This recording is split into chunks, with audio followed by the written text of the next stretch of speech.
This is our What Does Good Volunteer Management Look Like session. We've got some lovely guest speakers who are going to share their expertise with us today, and hopefully we'll have lots of great ideas kind of floating around. So just to start off with, I'll do a very quick overview of what we do in the partnership. So I've already told you who our partners are. So our aims are to strengthen the sector through connections and knowledge sharing, promote a culture of collaboration and peer support, and champion the role of the VCSE sector. Within the communities team at Voluntary Norfolk, there are lots of different ways that we can help you, hopefully. So we've got our networks, the Voluntary Norfolk Network, the Volunteer Coordinators Network, and the VCSE Leadership Network. These are all free to join. And if you join one, you'll probably be likely to cross over into the others as well.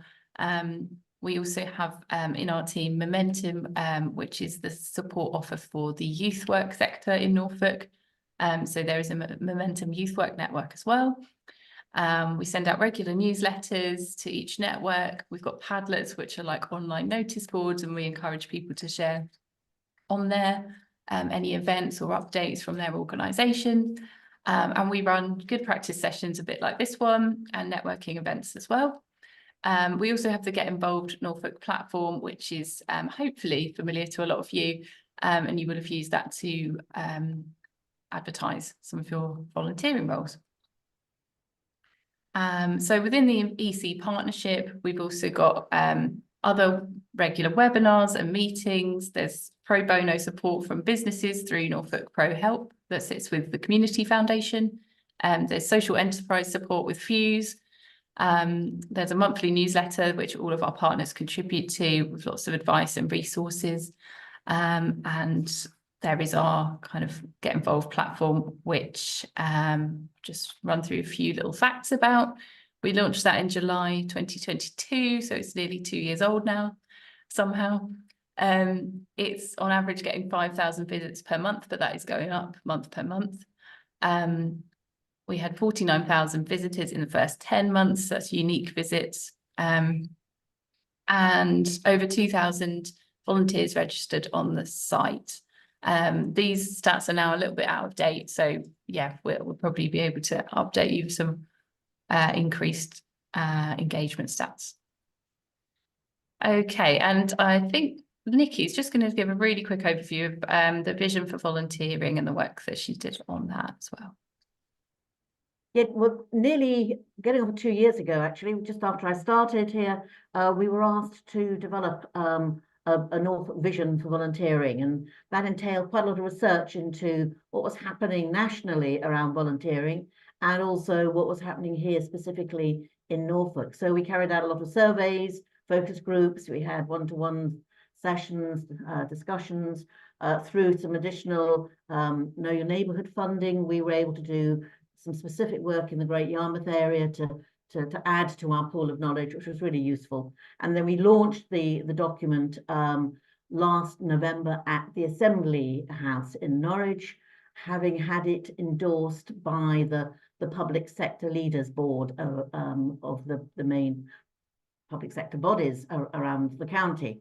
And since then, we have been really working with voluntary organisations to encourage them to look at their volunteering strategies and to consider how the wider impacts are having effects on their organisations in terms of needing to review the way that they're recruiting and they're managing and they're considering the role of volunteers within their organisations, and reflecting the shift away from the old idea of there being an army of volunteers out there who are sort of willing to come and do whatever we needed them to do, to the fact that people's lives have changed, people's attitudes have changed, the older generation who were the long-term volunteers have stepped back largely. So to ensure that we have enough volunteers to help us deliver the services and the mission that we have, we have to think about volunteering in a different way, and to put the volunteers at the heart of what we're doing. So it's very much more about saying, what is it the volunteers want to get out of volunteering? How much is it to do with developing their careers path, or adjusting to retirement or a change in their own personal situations, and that we need to really think about them and then think about how our work opportunities, volunteering opportunities, would be attractive to them, and that impacts on all aspects of what we're doing. We're also, alongside this series of workshops that we've been running, we've also set up a strategic steering group of stakeholders, of local authority, ICB, and voluntary organisations coming together to see how we can work more effectively to counter some of the challenges around volunteering these days, including better resourcing, more joined up working, looking at getting a wider campaign out there to recruit more volunteers, but doing it the right way. And we've also set up a working group, which is looking at sort of nuts and bolts of how we as organisations can work together better, how we can collaborate, how we can combine resources, combine knowledge. So those have just had their first meetings in the last few weeks, and the intention is that we will see some changes happening over the next 6 months or so. But at an individual level, it's down to your organisations to do what you need to do to keep happy, loyal, effective volunteers working with you. Brilliant. Thank you, Nikki. And if anyone wants to find out more about the working group, then please do get in touch with Nikki. We can share our contact details at the end. So without further ado, I think it's time for our first guest speaker. So James Kearns is here from the BUILD charity, and he's going to talk about all of the work that BUILD have done to adapt their volunteer recruitment and tailoring their roles to individual needs, and specifically involving volunteers with lived experience of disability. So I will just get your slides up to share, James. Thank you, Tasha. Good morning, everybody. Yeah, we're delighted really to kind of share some of the things that have been working for us over the last few years. It's interesting, this morning I've just completed a kind of a national survey for Nottingham Trent University about volunteering. And yeah, when I was filling that out, I kind of worked out that we've now got more volunteers with us than we've had for 20 years. And I wish I could kind of go, we've waved a magic wand, but I don't know whether we have. We're just trying to do things differently. So I'm going to sort of take you through this brief presentation. I'm kind of bragging a bit here, calling it award-winning volunteering. We were able to receive the Queen's Award for Voluntary Service back on our 50th anniversary in 2017. It's the only award we've ever won, so I'm going to keep bragging about it until we win another one, to be perfectly honest. But I would strongly recommend organisations to apply for that. It may be something that volunteers look at and go, well, if you've got that, maybe you're pretty good at volunteering, so that might attract people in. I don't really know. But like I say, it's the only award we've ever won, so we're going to make the most of it. So if we have the next slide, please, Tash. So what we're going to really talk about this morning is going to give you a very brief overview of the charity for those of you that don't know what we do, an overview of the different roles and responsibilities we have for our volunteers, a little bit about our kind of recruitment and retention process, hopefully then show you a brief video about what our volunteers think, and then if anybody's got any questions, I'm happy to kind of take those from there. So next slide, please. So the BUILD charity was started in 1967. We're an independent charity only working in Norfolk, and we provide social, leisure and learning opportunities for anybody with any disability that's aged 18 or over. We do that through around 300 community-based activities, primarily delivered during evenings and weekends, mostly within the Norwich and the Dereham areas. We do run a couple of things in King's Lynn. That kind of manifests itself into kind of the social life that most of us probably take for granted. So we run Sunday lunch and supper clubs. We run sessions in gyms. We work on allotments, temping, bowling, cinema walks, a whole range of things that we do there. But probably our biggest activity that we do are some nightclubs nights that we do with the Waterfront in Norwich and Dr. Thirsty's in King's Lynn. That will bring together around 200 people with disabilities once a month, really popular nights. And generally speaking, we're working with around 62 active members between the ages of 18 and 91. And the guy who's 91 has actually been with us since 1967. So really pleased that he's still on board. So the next slide, please. So if we start looking at our volunteers, this gives you some indication of the kind of people that we work with and the kind of roles that they do. So currently on our books, we've got 70 volunteers that are active with us, and they outnumber paid staff by 17 to 1. So that's kind of taught me over the years, if you don't look after your volunteers, you can't deliver the service, because every one of those activities that I've mentioned in my earlier slide is supported by a minimum of 2 volunteers on every one of those activities. So we do need regular commitment from people. Around 18% of those people identify as having a disability themselves. Some of those are people who use our service, so they have a dual role within the organisation.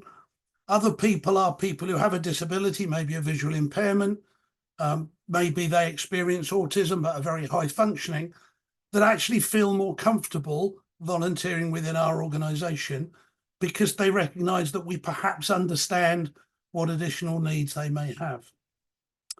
We offer 2 types of roles, what I call frontline roles. So these will be the people that will be on the ground supporting those activities. So last night we would have had people supporting some 10-pin bowling in Norwich. Tonight I'll have 12 volunteers helping to support a social club that we run on the outskirts of Norwich.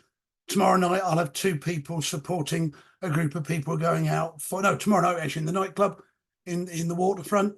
On Sunday we have 2 people supporting a Sunday lunch club. So these are the people that are delivering those services for us. We provide them with all the information, we set the activities up, we send them the joining instructions and a list of the people that are taking part. So they're very much our frontline roles. Well, we also have what we call our back office roles. So these will be people that are involved in the administration, the governance, but also kind of marketing, fundraising, and events. Because ultimately, if we haven't got those people in, we can't deliver the service that we do on the front line. So if I can go to the next slide, please, Tash. So what do we do? How do we recruit and retain these people? What is it that we've done that's made us more successful now than we might have been in the past? Well, I've become a very strong supporter and ambassador for the Get Involved service. And I know I can increase the size of Laura's head and ears for this because I think it really, really works. It is the area where most of our volunteers will come through to us now. So if you're not on that platform, as the label says, get involved, because that's bringing an awful lot of people into us. It is so much better in the design that was launched recently than the previous model was, because it enables organisations to engage directly with the volunteers, whereas previously it was very much kind of, if they didn't respond to the first contact, you'd lost them. You couldn't have a contact with them. But we also use the UEA Careers Central platform that enables us to recruit people from the UEA. And the thing I would say about that is UEA Careers Central is not just about students. It's about staff that work at the university, and it also is about alumni. So that's always something that's worth thinking about. And we do quite a lot of advertising on that, both for employed positions and also volunteering positions. And that's often a great place to go for specialist volunteers, because if you can match somebody that's on a particular course that's looking for some experience with a volunteering role that you've got a great match in making to that work. We also use our internal Facebook page, and that gets us in front of about 1,500 people across, well, presumably the world. We attract quite a lot of people through there. We're seeing an increase in people now that are coming to us through LinkedIn. Again, LinkedIn is very much more aimed at kind of professional people. But if you're looking particularly for trustees or people that have got back office skills, that's a really good place. And we're starting to see an increase in people that are volunteering there. But also people that will go to our website. So our website now is very much around giving people an indication of what it's like to volunteer for us. So we've got case studies on there. We've also got the forms that people need to fill in, and we talk about the benefits of volunteering. So those are the main areas where we're attracting people. There are kind of two things there that we're still doing that were more traditional. Face-to-face at community events. Post-pandemic, we've all noticed there aren't as many of those as there used to be, but they still work. Certainly, the conversion rate for us of talking to somebody face-to-face is higher than it is doing it online. So if you can sit in front of somebody, you can deal with all the concerns that they've got, you can answer all those questions, and they can then make an informed choice. So if you've got that opportunity, then please use it. What we've also done in the past is used kind of community newsletters and magazines through targeted campaigns. One of the campaigns we've run, and we normally run it around Christmas time. If you think about the church magazines and the village magazines that are still paper-based, that kind of come through your door in your local community, we decided that around Christmas time is the time that people mostly read them, because you haven't got time any other time of the year. So we always target those magazines, normally unpaid adverts, to talk about volunteering, particularly if we're looking for somebody in a community. So that's something that we've used and has been quite successful. When people make that contact with us, we look to set up an initial face-to-face meeting, and we talk very much about mutual benefits. So one of the things I will often be saying to volunteers is, what is it that you're looking to get out of this? Because what you get out of it is probably more important than what you put in. And the reason that we're kind of saying that is because if people don't enjoy volunteering, they won't commit to it. So it's really important for us at that early stage to understand what somebody's motivation is, to understand what kind of time commitment they want to make, so that we don't set something up for them that isn't going to work. So if you're thinking, I need this person to do 2 hours every week on a Wednesday night, and actually they're looking to do kind of, one afternoon a month, then it's not going to work. So really have that discussion to get the understanding. The process will then go through after a kind of a registration form. We do an enhanced DBS check for everybody, and we take 2 independent referees. We also ask people to complete what we call a volunteer preference sheet. So all of our volunteers that come in go through exactly the same process. And what we show to them is all the different activities that we do and when they happen, and ask them to select normally 5 different areas.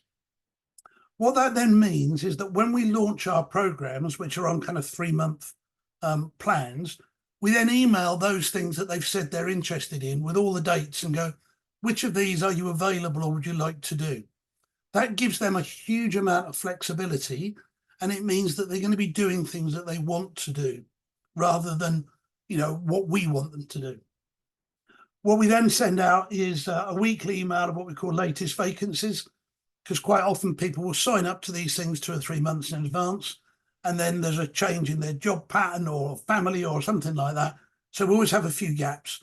So each week we send something out to all of our volunteers and say, over the next month, these are where we've got some gaps. If you'd like to fill those, that would be great. And we nearly always fill those things from there. I said when we bring people in, they all go through the same process. So we have a number of volunteers that will fulfill back office roles and frontline roles. And because they're all trained in exactly the same way, they get a safeguarding programme, a disability awareness programme on top of all of this. They can then do anything that they like within the organisation. So if I can go to the next slide, please. Now, hopefully, if Tasha clicks that, it will take you through to a video.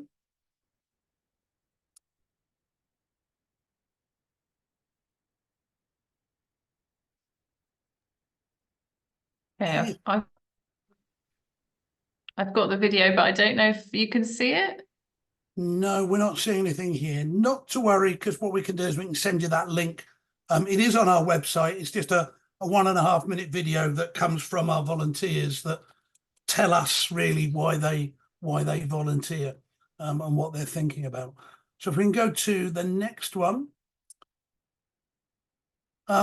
there's our website. So please do have a look at the website, look at the whole sections on volunteering, and you'll be able to see how we promote volunteering, how easy we make it for people to get involved with us. And you can have a look at the video that we weren't able to show you today. So that's a very kind of brief wander through of our kind of approach to volunteering. And I'll be very happy to take any questions from anybody that comes out of that. That's fantastic. Thank you, James. And yeah, sorry about the video, but we will share it afterwards.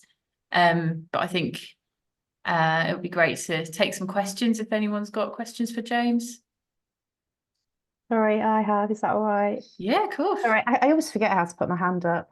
That's all Hi, right. James. Thanks. Hi, Sharon. Thanks for that. I'm just interested in obviously what you said about advertising in the publications and unpaid adverts. And obviously we place adverts, but I'd be interested in how you get them so you don't have to pay a fee. How does that work? I think what we did initially, we had an intern with us just over 18 months ago, and we got her to identify and research all the different kind of community newsletters, church magazines, etc., most of whom you can find kind of Googling and you can find through different sources. What we then did is we made an approach to those editors. And if any of you have ever edited any community magazines, the one thing you've never got is enough content. So by contacting those people and saying, would you be interested in running a short piece, a couple of 100 words or something like that? And in most cases, they beat your hand off.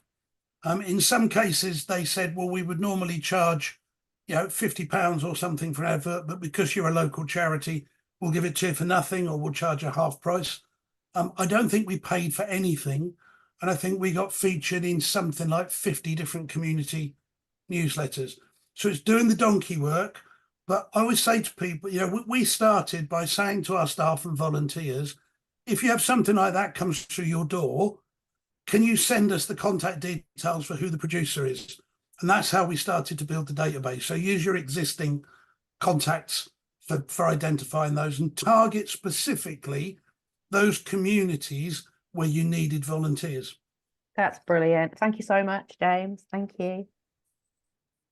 Thank you. We've got Liz next with your hand up. Yeah. Hi. I'm from Home Start as well. And James, I'd just be very interested in. We're very similar. We have to have the enhanced DBS check. We have to have 2 references, etc., etc. And for those of you who don't know, our volunteers are across the county, but for the most part, actually visit families in their own homes. So there's a huge training program and safeguarding implications, etc., that we cover. But what I'm interested in is, you said, that you use some of your volunteers to support in the administrative situation. And I'm just wondering how that works, because as you say, some volunteer, we need that commitment from a volunteer, and certain things need doing on a certain day. So if you're asking a volunteer to do it and then they don't, or they can't turn up, etc. So I'm just wondering how you actually ask them to fit into, we're talking about diversifying offer, what do your volunteers want to do? How do you cover that securely in an administrative role? So if you could just give me some examples of what you ask them to look at or support you with. Okay, thanks, Liz. Thank you. It kind of does depend on what we need doing. I think if we're looking for things that are regular, there's no point asking an irregular volunteer to be able to help with it. The sorts of things that we might do, just as a kind of an example, I've got folders and folders and folders of stuff for fundraising activities that we've done, bids to charitable trusts. I have a volunteer that comes in about once a month and just sorts all of those to me into folders, so that actually I can find them quite easily. Now, that's not time limited, so I can just say to her, I've got another pile of stuff that all needs to be filed.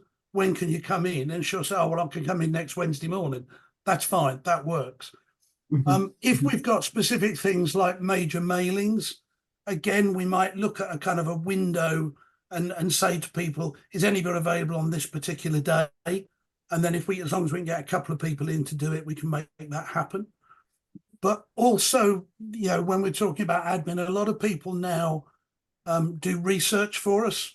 So they can do that when they want to. I will say to them, can you research for me some information about 20 restaurants in Norwich that have got disability access, and I need that within a month. That's the kind of stuff people can go and do, and we work it that way. That's lovely. Thank you very much. No problem. Thanks, James. And we've got Anne with her hand up as well. Yeah, I was just gonna say about the small parish publications as well, and I suppose I'm really just backing up what James said, but this has been far and away my most successful way of recruiting volunteers. But what I've found is that maybe the bigger publications, I'm thinking sort of Just Regional and voluntary, not voluntary, Village People, they want to be paid to get anything in there, but I've had no trouble at all. Exactly as James said, if you're looking for sort of small villages and just targeting their community, parish, church magazines, they are always, I would say, receptive to putting something in there because they want to fill their space, and that's been my most successful method of recruitment.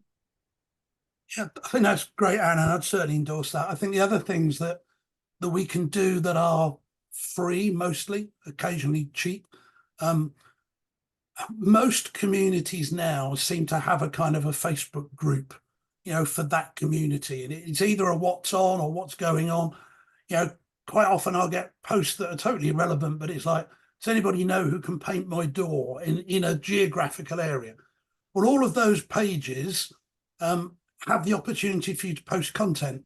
So if you're living in that area, or your fellow staff or your trustees or other volunteers are living in those areas, those are sites where freely you can post content to say, we're looking for a volunteer specifically to do this in this location on these days. And that reaches people that we traditionally may not have been able to reach, because they're not looking for volunteering, but they are interested in what happens within their community. So certainly use those kind of Facebook groups as well.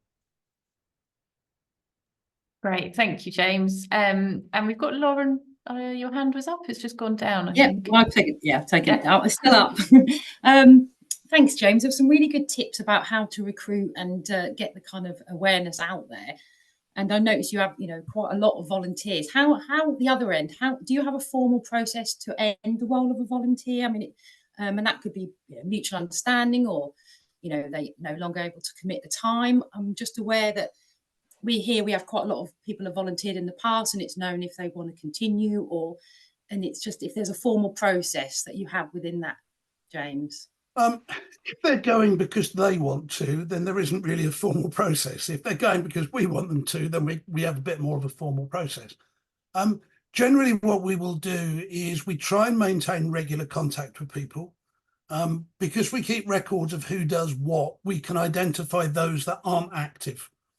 So what we normally do is, as part of our kind of annual audit for data protection, really, we will go to everybody at least once a year and ask them to confirm they want to be engaged, just so that we can check that the data is correct. I think for those people that we start to see drifting, we do kind of make contact with them and kind of go, everything okay? Is there anything that you is there any reason why you've not been able to volunteer? And sometimes that might be changing circumstances. Sometimes they won't want to come off completely. They want to stay engaged. So we just keep them ticking over and we keep communicating with them. When people do make that decision to leave, either because they're moving away from the area or something, we do a very kind of informal discussion with them to try and find out, what was it that they enjoyed about their volunteering? If they're leaving because they want to do something different, then was there something that we could have done better? What we then use is that information goes into our volunteer induction program, because I kind of call that everything you wanted to know about volunteering on day one. but we build the content of that from the people that are going out at the other end saying, I wish I'd known that. Brilliant, thank you. That's really helpful. Thank you, James. So if you're ready, Evie, I'm sorry we're running a bit behind, but there's so much to talk about, so I think it's really good to have time for this kind of discussion. We'll move on to the lovely Evie, who's from Norwich Samaritans, and she's going to be talking about keeping your volunteers engaged and helping them feel part of a community, especially when they might be working different shifts, or not crossing over at the same, working together at the same time. Cool. Thank you, Tasha. Yeah, I'm just gonna talk at you, but feel free to ask questions as we go along. So I'm from Norwich Samaritans. If you don't know what the Samaritans do, generally we provide a listening service to people in distress with the aim of reducing the number of people who die by suicide. Norwich Samaritans, we contribute to the service of the broader Samaritans charity, but we are an independent local charity, basically. So we do our own fundraising and we manage our own volunteers kind of locally. How our service here works, we are 24/7, 365 days a year. So we always have people in. We have about 180 listening volunteers at the moment, and they work in 4-hour shifts at a time. And due to the nature of the service, they have to do that volunteering in our branch. Our core kind of service shifts involve being on the phone or answering emails or doing online chat. And then we also do a face-to-face service as well. We always have at least 2 volunteers on shift at once, so no one's ever alone. But sometimes we have more than that, so we might have 8 to 10 people in at any time, depending on how popular that kind of shift is. We also have 2 shops, which are kind of one of our main income stream, and they each have volunteers as well. And I think we've got about 20 to 30 shop volunteers at any one time. So some of our challenges with supporting this wide group of volunteers, we have volunteers who volunteer at different times, days, who may not ever cross paths due to their other work commitments. We have a big range of volunteers with different commitments, availability, and we have people who are looking for different things from volunteering as well. For example, some people are more into the social aspect, and for others, that's not a big concern of theirs. And we also have volunteers who do very different things and who wouldn't ever cross paths necessarily. So the listening volunteers and shop volunteers don't tend to work together. Supporting volunteers is critical to us. Our volunteers are the service we provide. That's what we do. And the nature of the work that they do is difficult. So supporting them is our priority, and it's inbuilt to how we work as a service. So like I said, no volunteer is ever alone. Newer volunteers are always on shift with a more experienced volunteer. We have leaders who are available by phone. So they do their own kind of shifts throughout the day. And they're an experienced volunteer who's available. They're on call basically to provide support and guidance, and also to help volunteers debrief at the end of a shift. We also have a volunteer support team who provide follow-up support to volunteers. A member of the team is always on call throughout the week. And they also keep an eye on volunteers who are maybe taking a break, who have stepped away because of circumstances in their life. So that team helps kind of keep an eye on them generally. And we always have a member of the branch leadership team on call as well, if anything should happen or some extra support is needed. So those are the sort of kind of structural things we've built into how we work. But there's stuff we do on top of that, because those in themselves don't necessarily address the other issues of like feeling included, feeling valued, feeling connected. So there's a few other things we do, but it's always an ongoing project. It's always a thing we are talking about and trying to improve. But some simple things like we have a weekly newsletter called the Friday File, which one of our volunteers does. She works as, she's a listening volunteer, but she's also our publicity person, and she very kindly compiles this newsletter every week. And it has updates, things that are going on in the branch, things that we've done, good news, and volunteers can submit items as well. So if they want to talk about what their local group is doing or an event that's coming up, one of our volunteers is in an REM cover band and he likes to let us know when he's got a gig coming up. Those sort of kind of community things that just help keep people in the loop and know what's going on. And we also do a regular joke of the week, depending on who wants to submit a joke. But it's just a nice kind of little thing to keep people in touch with each other. We do a regular kind of thank you poster, which we put up in the branch, and that will have our stats from the previous month of how many calls we did, how many hours we did, and just a thank you to everyone for volunteering. And that helps kind of people know the bigger picture, because if you're doing your 4 hours at 2 a.m. or something, you don't necessarily know what's kind of going on in the bigger picture. A thing I started last year because of a session like this where people were sharing good practice was every volunteer gets a birthday card. And I think that's gone a really long way of helping people feel kind of nice and appreciated. And it's just a really simple thing to, happy birthday, thank you for everything you do on behalf of everyone at the branch, that sort of thing. We recently renovated our premises, and as part of that, we set aside a budget to commission a photo board, which lives in the kitchen. And that has like a little Polaroid photo of all our volunteers and their name. So when you're sitting down to have a cup of tea, you can see, oh, these are all the people that I volunteer with, that I'm a part of. And on that is one of our favorite slogans, which is ordinary people doing extraordinary things.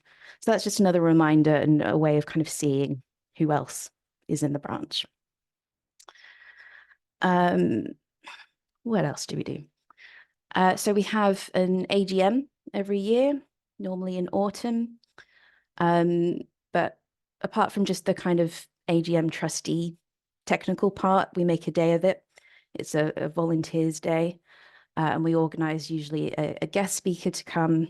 We have kind of group activities, and that's open to all volunteers. So listening, shop, support volunteers, and it's a chance for people to get together, to talk to each other, to meet, and to kind of see the big picture of the charity and what we're doing. But we also do an annual branch meeting, which is a bit more of a town hall style thing, again, open to all volunteers.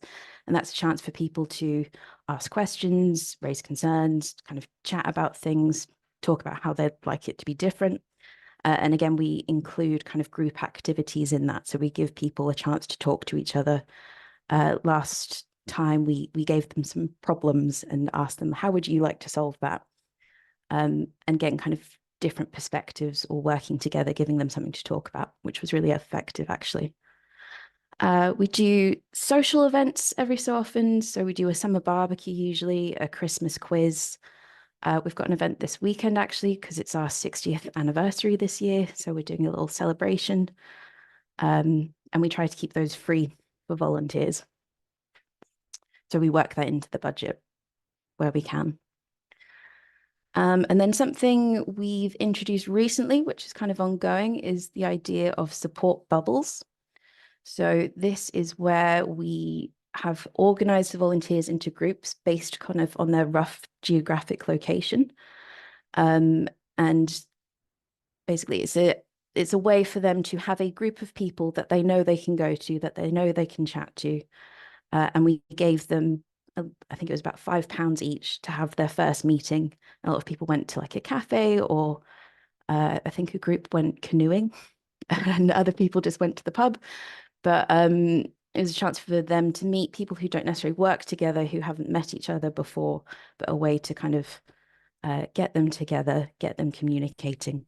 But we're kind of still working on that. Some groups have really taken off and have run with it. Other groups are a bit quieter. There hasn't been someone who kind of stepped forward to take charge. So what we're doing now is kind of reassessing how can we help those groups work a little bit better, that sort of thing. So I think those are my main points, but questions, ask away. Thank you, Evie. There's so much there, so many kind of different layers of ways that you're kind of helping volunteers to feel part of a community. Does anyone have any questions? Harry? Hi, yeah, my Wi-Fi is not being the best, and I think it's a bit better if I leave my camera off. You mentioned a little bit about you have debriefings. I just would like to hear a Yes. little bit more about that and kind of how they're structured and if they're after Yep. every shift. Yeah, sure. So it's a core part of what the volunteer does. It's part of their practice in a shift. So basically at the end of the shift, a volunteer, once they're finished taking calls, finished what they're doing, they call the leader and they talk to the leader about their calls and how their shift went, and did emotions come up, where was anything difficult, that sort of thing. And that can be from like 5 minutes to 20 minutes. It really depends on the volunteer, what they need from that. And they're always speaking to a very experienced volunteer as well. And they do that at the end of every shift. Okay, thank you. No worries. That's great. Thank you, Evie. Has anyone else got any questions? James? Yeah, thanks, Evie. I just wanted to ask a question really around your kind of socials and kind of like reward events. My experience when we tried to bring volunteers together for a kind of reward or recognition event is I get two camps. I get one camp that says, no, we're not going to come because we don't want you spending money on us that you should be spending on beneficiaries. And then you've got the other camp that kind of come along but still don't feel comfortable that we're spending money on it. Yeah. What's your experience of getting that balance right? Because generally speaking, if I don't organise something, everybody says we should be. And if we do organise something, everybody says we shouldn't. Yeah, definitely. We definitely have that too. I think there's always a group of people who think charity shouldn't spend any money at all. And yeah, I think we've accepted that's going to happen. Something that I guess helps is when we explain, it's been budgeted for, or if we're clear about like successful fundraising we have done recently, and then say, well, we've budgeted for this event. We know this is important. That sometimes helps. That sometimes mitigates that. But I think a little bit of that camp may always be there to a certain extent. And I guess on a practical level, sometimes we do like a raffle or a tombola. So there might be a small fundraising element to it, but it's all voluntary. And at least then for the people who want to contribute to it, they have the option to. That can help too. Yeah, that sounds like a good idea. So to have a sort of, a fundraising spin, but really it's about the socializing. Yeah. And the purpose isn't fundraising, or the purpose isn't to fund itself, but it gives people the chance to help. That's what I'd say. Yeah, and I think like you were saying, Evie, the sort of explaining why you're doing something as well is so important, isn't it? Where in other contexts as well, just to kind of have that open communication about, well, actually, this really supports our retention. It supports our strength as a community of people working towards the same goal. Perhaps that helps people to kind of get on board and they think, oh, okay, it's not just like a frivolous thing that somebody decided would be a nice idea. There is actually a reason behind it. And does anyone else have any questions for Evie before we move on?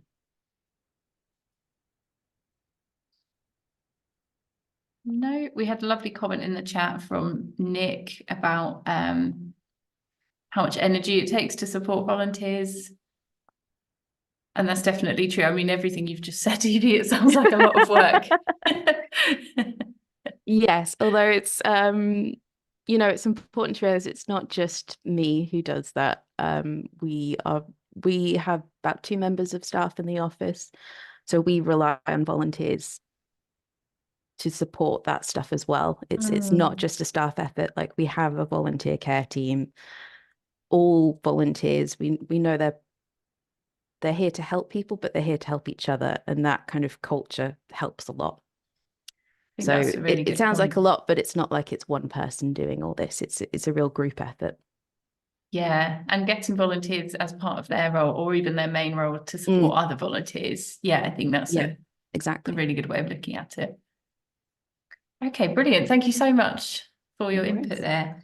So we've got a little Mentimeter activity, which is really just to help you to reflect on what your challenges are with volunteer management and support, and what resources might help you, and that also in turn will help us to think of ways that we can support you in the future. So I'll just share my screen. So if you haven't used Mentimeter before, it's very easy. So on your laptop, PC or phone, you can just go to the website, which is menti.com, and use that code to log in, which is just at the top of my screen there. Can everyone see that okay? Recruitment and time are coming through as big themes here. So I'm guessing that that's the time for you as an organisation or as a staff member, rather than the time that volunteers can offer. But if anyone wants to kind of put their hand up and just explain that, that would be great. Oh, loads of 19 responses coming through. It's interesting that word time is the biggest, so that is the kind of strongest theme at this point. Just give another minute in case anyone else is still submitting. Under recognition. That's interesting. So is that you're thinking that volunteers don't feel valued, or their time isn't kind of recognised as important? Sorry, that was me, Sarah, Anglian Air Ambulance. Yeah. What I mean by that, and actually to be fair, that's not just EAAA. I think that's all the places I've worked, is that those who are not working directly with volunteers still seem to put us at the bottom of the pile when it comes to budgets, when it comes to time, when it comes to marketing or recruitment or anything like that. It's still, I think, that volunteers are, and everyone's going to scream at me now, but they are just volunteers. And of course, we all hate that, just volunteers, because we know without volunteers, our organisations will crumble. Yeah. So I think that's kind of what I'm getting at. Now, I'm not saying, I ought to actually say that where I work now, they aren't really under recognised. They are really, really appreciated from the top down and everybody. But there is still this thing of, oh, we've got something, a volunteer, we need a volunteer to do. Sarah, can you snap your fingers and get one just like that? And it isn't about that. It's about all these other things. It's the time, it's the recruitment, it's the retention. It's actually recognising, is there a volunteer who wants to do that role? They are volunteers. So that's sort of, I was trying to encapsulate it in just a couple of words. Yeah, no, I appreciate that. It's really tricky, but no, that's really useful. Thank you for explaining. It's positive to hear that perhaps things are a bit different in the new organisation you're with, the air ambulance, but yeah, it is a frustrating mentality that we're sort of all, I think probably we can all agree, we're sort of trying to change people's minds. And like Nikki said at the start, actually, about the vision for volunteering, it's about a kind of quite a sort of significant shift in how people think of volunteers and what volunteering is. Yes. And we've had loads of responses there. That's brilliant. Thank you. So I'll just move on to the second question, which is what resources would help you? So that's resources that would help you to support volunteers, retain them, manage them, whatever that means to you, really. That could be resources that an organisation like ourselves could provide. It could be resources that you're looking for from your organisation, or perhaps sort of a bigger picture shift in terms of across the county or nationwide, changing attitudes, that kind of sort of more macro level, I suppose. hopefully that helps and isn't just making you more confused about this question. So feel free, if it's easier to talk about things rather than write them down, obviously do just chime in.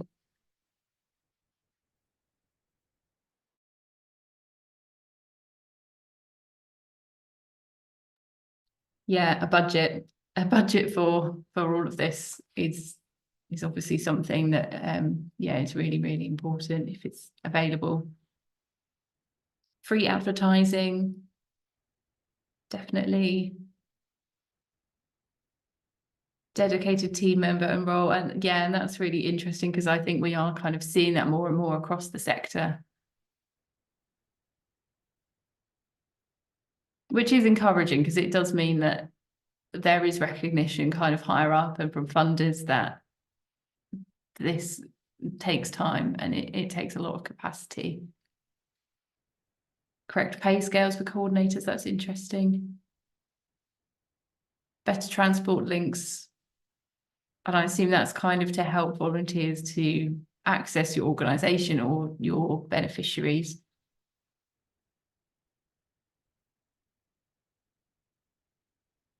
Financial availability for the volunteers. So is that kind of because people are having to perhaps pick up extra hours due to the cost of living crisis, there's less time available to volunteer as an individual?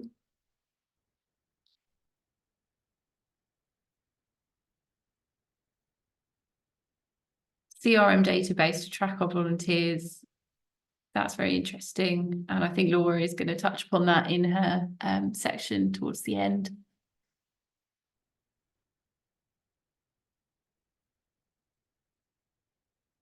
Just going to give another minute for people to fill that in.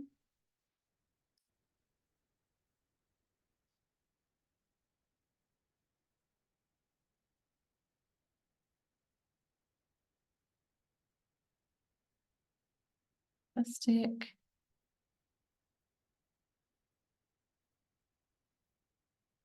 Okay, thank you very much for filling that in. You can keep submitting things. Those will add to the slide, and then I can share in the follow-up email all of the responses that we've had there.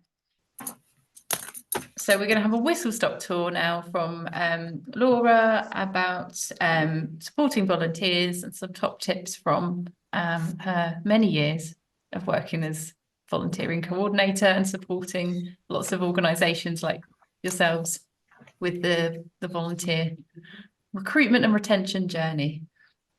So take it away.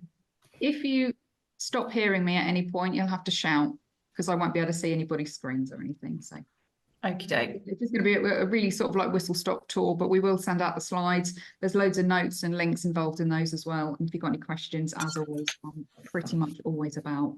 So with volunteer recruitment and management, first impressions do count, as with any other sort of interaction that you have. So if a volunteer does come into your organisation and is greeted by somebody who's not expecting them, don't know who they are and don't know who's looking after them, that doesn't bode well for their experience, and that may well put them off coming back to you. So do make sure that you're providing a warm and friendly welcome, and that everybody who should know that they're coming does know that they're coming.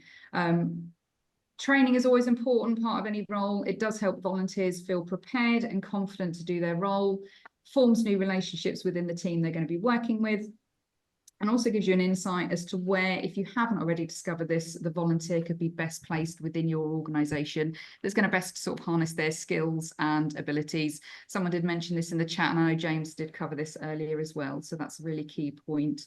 Communication is key. Obviously, Evie's touched on this as well.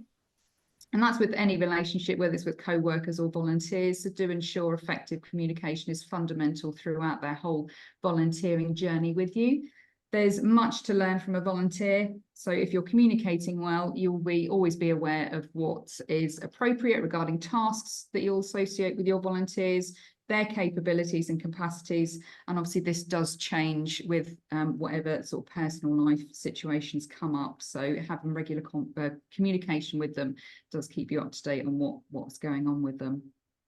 In regards to roles, be flexible with roles rather than give a list of tasks. Discuss with applicants in the early stages what their skills and attributes are and work around them where possible. We're creating roles that are a good fit. And James mentioned this again, and there's obviously ways you can do this in regards to sort of adding bits into your application forms and early discussions to really find out what skills that your volunteers have, and to be able to sort of move roles around to fit them.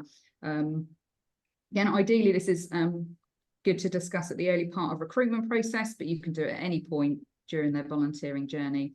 So do consider that if you're not doing that already. Do you want to flick over to the next slide? So direct support from volunteers varies, and that does depend on your capacity. So there are various options: supervision meetings, informal catch-ups and group supervision. So it's important to embed something into your organisation that gives volunteers that safe space to discuss matters that affect their volunteering. Personal lives and their capacity do change, so having that good relationship with your volunteers allows you to effectively support them through any changes that they may encounter. How you do this will look different to others, depending on, again, your capacity. So do have a look and see which works best for you, but also encourage your volunteers to feed into what would work for them, whether they want a supervision, whether they want a group catch-ups, and really involve them in the whole process in embedding that into your organisation. Next slide, please. Thank you. So other forms of support you can provide, there's buddying and peer support. So buddying is a great way to support new volunteers and those that may benefit from additional support. It's also a nice way to show more experienced volunteers that they are appreciated and valued. It obviously doesn't replace the need for any supervisions. It's in addition to that and does complement that. So don't just put a buddy in place and cut out the supervision. We've had some sort of great examples of these already, and the support bubbles are a really good idea. So ensuring your volunteers are up to date, as it can be hard to engage those that have been volunteering for some time. That's especially sort of important for anybody who's just starting a role, who's got some long-term volunteers. They may be a bit reluctant to change. So trying to do that in a really sort of positive way and involving them in the discussions as well is a really good way to sort of get them on board with any changes that you're looking to implement. It might be that you can speak to other organisations regarding some training as well, and share some of that burden, especially if you've got budget and capacity issues. We did mention earlier about sort of exit interviews, and there obviously will come a time that the volunteer has reached their full potential with you and therefore may seek experiences elsewhere. So really try to have those conversations and continue your support from their very early recruitment to when they may leave your organisation. If you don't have anything to offer them, so if you can't do a buddying or something that gives them something else in addition to their role, it may be that you have to explore other options with outside of your organisation. You can refer them back to us and we can support them into finding other roles, or you may have built relationships with other organisations and you'll be able to discuss that with the volunteer. Just gives them that really positive experience with you. And when they carry on that within their new organisation, that's a great advertisement to volunteer with you as well, to show that they were valued, even though they decided to leave, that you still had that real sort of importance in volunteering, and wishing them well on their next journey. So that's a really good one as well. And next slide, please. So really important. I'm sure most of you are doing it already, but saying thank you. There's many ways you can say thank you to your volunteers, and just saying thank you is one of them. We've got a few examples on here. I won't go through them now because we don't have an awful lot of time, but there are some really lovely ideas that our platform creators, DMOB, have come up with, and you can sort of click on that link and have a look at those. Also, thank you video compilations. We did do one for our volunteers that helped during our COVID response, and you can check out that one in the link as well. But like Evie touched on, the birthday cards are a really lovely idea, and annual events that bring volunteers together just to say thank you and show that they are really valued is lovely. Next slide. So somebody mentioned about volunteer management tools and CRMs. I've put a couple of examples on here that are just for you to sort of have a look at. So Assemble offers software to help organisations recruit, manage, retain volunteers. It does cater for teams from all sizes. So if you're a small or large group, then it will be able to support either size. It does support with rotas, reports and expenses. And I know it is used by RSPCA, Red Cross and Bernardo. So that's a good one to check out. There's also 3 Rings as a secure online volunteer management system. That's designed to give volunteers can give their time without any hassle. So it's a bit like you put a task on, they log on and they say, yeah, I'll do that. So that works like that. Civi CRM is software that assists nonprofits in managing contacts, communications, donations and events. And it's based here in the UK. So that's quite a nice one to use. So do have a look at that. We've also got Better Impact that some of our voluntary Norfolk services do use. These are paid for services. So you're best to sort of go on, pick the different parts of the system that you'd like to use and you'd get a quote directly from them. But do have a look at that if that's something that you would like to look into further. And obviously DeedMob, which is our Get Involved Norfolk platform. We do have some very sort of basic volunteer management features on there. If they're not turned on for you, then I can turn those on and we can go through how to use those. But it's very sort of basic, like you can assign tasks to members of your organisation, so that'd be potentially volunteers in different areas. And you can also upload documents and such like, so if they've got training, DBS checks, that sort of thing, you can upload those so that they're stored in one place. And there's one slide left, but I don't need to say anything about the last one. But if you do have any questions, then let me know. Thank you, Laura. That was incredibly quick, a lot of information in one go. So people might want to just kind of digest some of that. Yeah. And look at these lovely quotes. And I think there's been some great quotes actually overall today. I took down something that James said earlier, which was just, if people don't enjoy volunteering, they won't commit to it. And so it's really important to understand early on what their motivation is and why they're coming to you. And I think that links really nicely to what you were saying, Laura, about fitting the role around them rather than the other way around. Has anyone got any kind of questions for Laura about some of the more practical steps there, or any other thoughts or queries they want to put to the group? This is the second to last workshop we have planned in on supporting volunteers. We've also got one on safeguarding young volunteers, which has been added in on the 23rd of May. The link for that, the booking link, has just gone live, and I think Laura should be able to share that in the chat. But I'll also send all of these links around after the session as well. So that is going to be a very focused session led by Gemma from the Safer Partnership, so the Safeguarding Children's Board. And so it will go into a lot of detail about how you can put those processes and policies in place to support young volunteers. So specifically, we're kind of talking about under 18s here, because you will need to have an awareness of safeguarding regulations for that.